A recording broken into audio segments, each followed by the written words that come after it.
نبی اکرم نور مجسم شفیع معظم صلی اللہ تعالی علیہ وآلہ وسلم کے جو صحابہ کرام ہیں، اللہ تعالیٰ نے انہیں بڑی عظمتوں اور بڑی شانوں سے مالا مال فرمایا۔ صحابہ کرام علیہم رضوان کے کچھ درجات ہیں، ان درجات میں سے ایک بڑے درجے کے لوگ وہ ہیں جنہیں عشرہ مبشرہ کہا جاتا ہے، یعنی وہ 10 صحابہ جنہیں ایک ہی نشست میں نبی پاک صلی اللہ علیہ وسلم نے جنت کی بشارت عطا فرمائی۔ وہ 10 لوگ جن کو حضور علیہ الصلوۃ والسلام نے ایک ہی وقت میں جنتی قرار دیا۔ انہی صحابہ کرام علیہم رضوان میں سے ایک شخصیت کا ذکر ہم کرنے جا رہے ہیں جن کا نام حضرت طلحہ بن عبید اللہ رضی اللہ تعالی عنہ۔ نبی پاک صلی اللہ تعالی علیہ وآلہ وسلم نے حضرت طلحہ بن عبید اللہ سے بڑی محبت فرمائی۔ بالکل شروع میں اسلام آپ نے قبول کر لیا تھا۔ واقعہ یوں ہوا، امام بہقی نے لکھا ہے کہ آپ بصرہ تشریف لے گئے تھے۔ وہاں ایک عیسائی پادری تھا، راہب تھا۔ چونکہ عیسائیوں نے اور یہودیوں نے تورات کے اندر نبی کریم صلی اللہ علیہ وسلم کی عظمتوں اور شانوں کو پڑھا ہوا تھا، تو وہ عیسائی بصرہ میں لوگوں سے یہ کہہ رہا تھا کہ اگر یہاں کوئی حرم کا شخص ملے تو اسے میرے پاس لاؤ۔ حضرت طلحہ بن عبید اللہ رضی اللہ تعالیٰ عنہ وہاں گئے ہوئے تھے۔ لوگ آپ کو پکڑ کے اس عیسائی راہب کے پاس لے گئے۔ اس نے آپ سے پوچھا کہ مکے میں کوئی نیا واقعہ ہوا ہے، کسی احمد نامی شخص کا ظہور ہوا ہے؟ انہوں نے کہا، حضرت طلحہ بن عبید اللہ نے، کہ نہیں، مجھے تو نہیں پتا۔ تو اس نے کہا کہ وہاں احمد نامی ایک شخص کا ظہور ہوگا جو اللہ کے پیارے رسول ہوں گے۔ حضرت طلحہ بن عبید اللہ کہتے ہیں وہ بات میرے دل میں نقش کر گئی۔ میں وہاں سے مکہ شریف آیا اور میں نے لوگوں سے پوچھا کہ یہاں کوئی انوکھی بات ہوئی ہے؟ تو انہوں نے کہا ہاں، نبی پاک صلی اللہ علیہ وسلم نے اعلان نبوت کیا ہے اور جناب ابو بکر صدیق نے ان کی اتباع بھی قبول کر لی ہے۔ فرماتے ہیں حضرت صدیق اکبر رضی اللہ تعالیٰ عنہ سے میری اچھی شناسائی تھی، میں ان کے پاس گیا، پھر انہوں نے اس والہانہ انداز میں حضور کا ذکر کیا کہ میں نبی کریم کا کلمہ پڑھ کے حضور کا غلام بن گیا۔ حضرت طلحہ بن عبید اللہ رضی اللہ تعالیٰ عنہ ان 10 صحابہ میں سے ہیں جنہیں نبی پاک صلی اللہ علیہ وسلم نے جنت کی بشارت عطا فرمائی۔ اور حضرت طلحہ بن عبید اللہ رضی اللہ تعالی عنہ ان 8 افراد میں سے ہیں جنہوں نے سب سے پہلے اسلام قبول کیا۔ اور حضرت طلحہ بن عبید اللہ رضی اللہ تعالی عنہ کا شمار ان 5 صحابہ کرام میں ہوتا ہے جنہوں نے حضرت ابو بکر صدیق کے ہاتھ پہ اسلام قبول کیا۔ اور حضرت طلحہ بن عبید اللہ رضی اللہ تعالیٰ عنہ ان 6 لوگوں میں سے ہیں جن کی شورا حضرت عمر فاروق نے بنائی تھی اپنے بعد خلیفہ منتخب کرنے کے لیے۔ اور حضرت طلحہ بن عبید اللہ کی سب سے بڑی فضیلت یہ ہے کہ آپ ان خوش نصیب لوگوں میں سے ہیں جن سے نبی پاک علیہ السلام اپنے وصال ظاہری تک ہمیشہ راضی ہی رہے ہیں۔ اور حضور علیہ الصلوۃ والسلام نے فرمایا جنت میں میرے 2 پڑوسی ہیں، 2 بندے جنت میں میرے ہمسائے ہیں۔ یا رسول اللہ صلی اللہ علیہ وسلم کون سے؟ فرمایا ایک حضرت زبیر بن عوام اور دوسرے طلحہ بن عبید اللہ رضی اللہ تعالی عنہ۔ یہ 2 لوگ ایسے ہیں جن کو رسول پاک صلی اللہ تعالی علیہ وسلم نے فرمایا کہ یہ جنت میں میرے پڑوسی ہیں۔ حضرت طلحہ بن عبید اللہ چونکہ اتنے بڑے آدمی ہیں، اتنی بڑی فضیلت کے آدمی ہیں، تو تھوڑا سا ان کی سیرت کے بعض نقوش پر بھی ہمیں آگے غور کرنی ہے۔ حضرت طلحہ بن عبید اللہ رضی اللہ تعالیٰ عنہ کے مزاج میں بہت زیادہ عاجزی تھی۔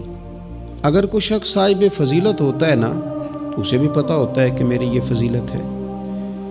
اگر کوئی عالم ہے، لوگ اسے عالم جانتے ہیں، تو اسے بھی تو پتہ ہوتا ہے نا کہ میرے پاس علم ہے۔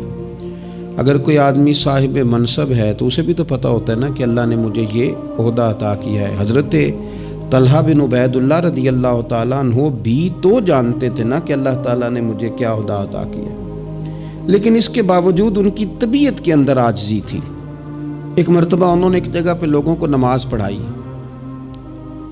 اور نماز پڑھانے کے بعد فرمانے لگے میں تو نماز پڑھانے سے پہلے تم سے اجازت لینا بھول ہی گیا تھا کہ تمہیں نماز پڑھاؤں کہ نہ پڑھاؤں۔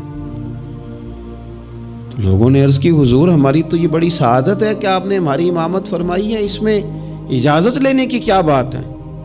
تو حضرت طلحہ رضی اللہ تعالیٰ عنہ فرمانے لگے اگر کوئی شخص لوگوں کی امامت کرائے، نماز پڑھائے، لیکن لوگ اس سے راضی نہ ہوں کہ یہ ہمارا امام بنے، تو فرمایا اس کی نماز اس کے کانوں سے اوپر تک نہیں جاتی۔ لہذا میں نہیں چاہتا کہ زبردستی تم پر مسلط ہوں، میں چاہتا یہ تھا کہ پہلے تم سے پوچھ لوں پھر تمہارا امام بنوں۔ یہ مزاج کی عاجزی، اور طلباء کو، علماء کو، آئمہ کو یہ سبق دینے کے لیے کہ اگر تمہیں اللہ تعالیٰ منصب عطا کرے تو وہ منصب پھر بھی تمہارے اندر عاجزی ہی پیدا کرے، انکساری ہی تمہارے مزاج کا حصہ بنے۔ اللہ تبارک و تعالیٰ نے حضرت طلحہ رضی اللہ تعالیٰ عنہ کو مال بھی عطا فرمایا تھا، لیکن اس کے ساتھ ساتھ خرچ کرنے کا شوق اور جذبہ بھی اللہ نے انہیں دیا تھا۔ ایک شخص پر 30,000 دینار کا قرضہ تھا، سارا ہی انہوں نے اپنے ذمے لے لیا، فرمایا تو بے فکر ہو جا، میں تیرا سارا قرضہ ہی ادا کر دوں۔ یتیموں، بیواؤں، مساکین سب کے ساتھ فراخ دلی سے پیش آتے، لوگوں کے مسائل حل کرتے۔ اور حضرت سیدہ طیبہ طاہرہ سیدہ عائشہ صدیقہ رضی اللہ تعالیٰ عنہ جو کہ مومنوں کی ماں ہیں، تو ماں سے عقیدت ہوتی ہے۔ حضرت طلحہ بن عبید اللہ رضی اللہ تعالیٰ عنہ کو بڑی عقیدت تھی، ہر سال 10,000 دینار سیدہ عائشہ کی خدمت میں بطور نذرانہ کے پیش کرتے تھے، بطور نذرانہ کے، اپنے دل کی تسکین کے لیے کہ میں اپنی ماں کی خدمت کر رہا ہوں۔ اور خدمت خلق اور دینے کا جذبہ اس طرح کا تھا کہ ان کی زوجہ ارشاد فرماتی ہیں کہ ایک دن میں انہوں نے 1,00,000 درہم اللہ کے راستے میں خرچ کیا۔ لیکن اپنی ان کی کیفیت یہ تھی کہ انہیں نماز میں، مسجد جانے میں اس لیے دیر ہو گئی کہ ان کا کرتا پھٹا ہوا تھا اور میں کرتا سی رہی تھی، تو کرتا سیتے سیتے دیر ہو گئی تو ان کی جماعت رہ گئی، یعنی اللہ کے بندوں پر خرچ کر دیا لیکن اپنے اوپر انہوں نے خرچ نہیں کیا۔ یہ سٹیٹس بندے کا اس وقت بنتا ہے جب دیکھیں بہت سارے لوگوں کا مزاج ہوتا ہے کہ میں پیسے جمع کر لوں، پیسے جمع کر لوں، تو وہ بھی جمع کرتے تھے، اللہ کے بندے بھی جمع کرتے تھے، پر دنیا کے بینکوں میں نہیں، آخرت کے خزانے میں۔ تو وہ آخرت کے خزانے میں جمع کرنے کا یہ انداز تھا کہ ان کی زوجہ فرماتی ہیں کہ ایک دن میں نے انہیں بڑا پریشان دیکھا، بڑے پریشان تھے، تو میں نے ان سے کہا کہ مجھ سے کوئی غلطی ہو گئی، آپ بہت زیادہ پریشان ہیں؟ تو حضرت طلحہ بن عبید اللہ رضی اللہ تعالیٰ عنہ فرمانے لگے نہیں، تم سے کوئی غلطی نہیں ہوئی، اصل میں آج میرے پاس بہت سارے پیسے جمع ہو گئے، تو میں پریشان ہوں کہ اتنی دولت کے ساتھ وقت گزاروں گا۔ کتنی بلڈنگوں پہ راضی ہیں مسلمان، سرمایہ آتا کسے برا لگتا ہے، کس طرح لوگ پیسہ چھپا چھپا کے رکھتے ہیں، کس طرح لوگ اپنی بے نامی جائیدادیں بناتے ہیں، کیا ترتیب لوگ اختیار کرتے ہیں مال کو کسی طریقے سے سنبھال کے رکھا جائے، خرچ نہ ہو۔ لیکن فرمانے لگے میرے پاس پیسے جمع ہو گئے، پریشان ہوں کہیں رات ہی نہ گزر جائے اسی طرح کے پیسے بڑے رہیں۔ تو آپ کیا لیے فرمانے لگی کیوں پریشان ہوتے ہیں، آپ مجھے پتہ ہے حضور کے صحابی ہیں، آپ کا دل اتنا اجلا اور اتنا صاف ہے کہ یہ دولت آپ کے دل میں وقت گزار سکتی نہیں، جہاں اللہ رسول کے ڈیرے ہوں وہاں دولت کیسے وقت گزارے گی۔ تو آپ اس طرح کریں، اس کو خرچ کر دیں، کچھ بھی نہیں ہوتا، بوجھ اتر جائے گا۔ فوراً ہی لونڈی کو بلایا اور خرچ کرنا شروع کیا۔ تو کتنے خرچ کیے؟ ایک دن کے اندر انہوں نے 4,00,000 دینار لوگوں پر خرچ کر دیے۔ پیسے کو سنبھال کے نہیں رکھا، جمع کر کے نہیں رکھا، اس ترتیب کے ساتھ انہوں نے اپنی زندگی میں خرچ کیا۔ پھر دوسری بات یہ تھی کہ وہ اخلاقیات کے حوالے سے ایک بڑا عمدہ مقام رکھتے تھے۔ حضرت سیدنا کعب بن مالک رضی اللہ تعالیٰ عنہ کا بڑا مشہور واقعہ ہے کہ آپ غزوہ تبوک میں نہیں جا سکے تھے، تو نبی پاک صلی اللہ تعالیٰ علیہ وسلم ناراض ہو گئے اور 50 دن تک رسول کریم صلی اللہ علیہ وسلم ناراض رہے۔ حضرت کعب بن مالک رضی اللہ تعالیٰ عنہ فرماتے ہیں کہ ظاہر ہے حضور ناراض تھے تو پھر مجھے لگتا تھا کہ سارا مدینہ ہی ناراض ہے، زمین و آسمان ناراض ہیں۔ فرماتے ہیں چونکہ ہر شخص ناراض تھا اور میں بڑا پریشان تھا، پھر کئی دنوں کے بعد اللہ تبارک و تعالیٰ نے میری توبہ قبول فرمائی، اور جب اس کا اعلان ہوا نا تو فرماتے ہیں سب سے پہلے جس بندے نے اٹھ کے مبارک دی اور بڑی گرم جوشی سے مجھے ملے وہ حضرت طلحہ بن عبید اللہ تھے۔ گویا انہیں اس بات کا شوق ہوا کہ دیکھو اللہ نے ہمارے اس بھائی کی توبہ کو قبول کر لیا ہے، اس پر فضل ہو گیا ہے۔ یعنی اگر کسی کو قرب الہی ملے اور خدا کی رحمت کسی پر برسے تو آگے بڑھ کر اس بندے کو مبارکباد دینا یہ بھی اچھے اخلاق کی علامت ہے۔ اور پھر کچھ لوگوں کا یہ مزاج ہوتا ہے کہ وہ باہر تو بڑے با اخلاق ہوتے ہیں، بڑے با مروت ہوتے ہیں، لوگوں کی بڑی گڈ بک میں ہوتے ہیں، سوسائٹی انہیں بڑا اچھا کہتی، گھر کے اندر ان کی حالت خراب ہوتی، گھر والے شکوہ کرتے ہیں کہ یار یہ بندہ ہم سے بھی کبھی اچھے موڈ میں بات کرے، یہ گھر بھی آئے تو کبھی ہنستا ہوا آئے۔ حضرت طلحہ رضی اللہ تعالیٰ عنہ کی حسن معاشرت ان کے گھر کے اندر اتنی اعلیٰ تھی، اتنی خوبصورت تھی کہ ان کے بچے، ان کی اہلیہ، ان کے بہن بھائی، ان کے ماں باپ، ان کے رشتہ دار ان سے ٹوٹ کر پیار کرتے۔ ام امان ان کی شادی ہونی تھی، بڑے بڑے معزز لوگوں نے اس خاتون کو پیغام بھیجا، بڑے اعزاز والی خاتون تھی، لیکن وہ کہنے لگی مجھے تو نکاح حضرت طلحہ بن عبید اللہ سے ہی کرنا ہے۔ بھئی ان سے آپ کو کیوں نکاح کرنا ہے؟ تو وہ کہنے لگی میں ان کے اخلاق کے عالیہ سے واقف ہوں، اوصاف حمیدہ کو جانتی ہوں، وہ نہ گھر میں آتے ہیں تو پھر بھی ہنستے ہوئے آتے ہیں، اور میں نے سنا ہے جاتے ہیں تو پھر بھی ہنستے ہوئے جاتے ہیں، اور ان سے مانگنا نہیں پڑتا، خود ہی دے دیتے ہیں، اور کبھی مانگ لو تو دینے میں دیر ہی نہیں کرتے۔ اور فرمانے لگی اگر کوئی کام کر دو تو شکریہ ادا کرتے ہیں، اور کوئی غلطی ہو جائے تو محبوب کے صحابی کی شان یہ ہے کہ فوراً معاف کر دیتے ہیں۔ تو ان اوصاف کا شوہر اگر کسی کو ملے تو پھر اس خاتون کو نکاح کرنے میں دیر نہیں کرنی چاہیے۔ حضرت طلحہ بن عبید اللہ رضی اللہ تعالیٰ عنہ کی بڑی خدمات ہیں، تمام غزوات میں شریک ہوئے سوائے غزوہ بدر کے۔ اس میں بھی بعض محدثین نے لکھا ہے کہ انہیں نبی پاک صلی اللہ تعالیٰ علیہ وسلم نے ایک مہم پہ بھیجا تھا جس کی بنیاد پر وہ جو نہ جا سکے غزوہ بدر میں، عملی طور پر شریک نہ ہو سکے، لیکن جو غزوہ احد ہے اس کے بارے میں تو حضرت ابوبکر صدیق رضی اللہ تعالیٰ عنہ فرمایا کرتے تھے غزوہ احد کا سارا دن ہی حضرت طلحہ کا ہے۔ نبی پاک صلی اللہ تعالیٰ علیہ وسلم نے نا ڈبل زرہ پہن لی تھی، 2 زرہیں حضور نے پہن لی تھی، تو ایک پہاڑ پر حضور چڑھنے لگے تو کچھ مشقت محسوس ہوئی، قربان جائیں۔ حضرت طلحہ نے جلدی سے گردن چکائی، یا رسول اللہ یہاں رکھیں آپ قدم اور آپ چڑھیں۔ محبوب نے قدم رکھا اور رکھتے ہی فرمایا لو طلحہ تم نے اپنے اوپر جنت واجب کر لی ہے، تم نے اپنے اوپر جنت واجب کر لی۔